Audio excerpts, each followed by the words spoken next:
Everyone, welcome bank two माय channel.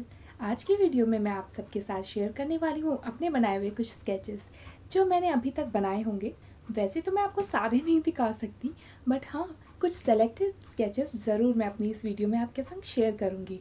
चलिए फिर अपनी वीडियो को स्टार्ट करते हैं।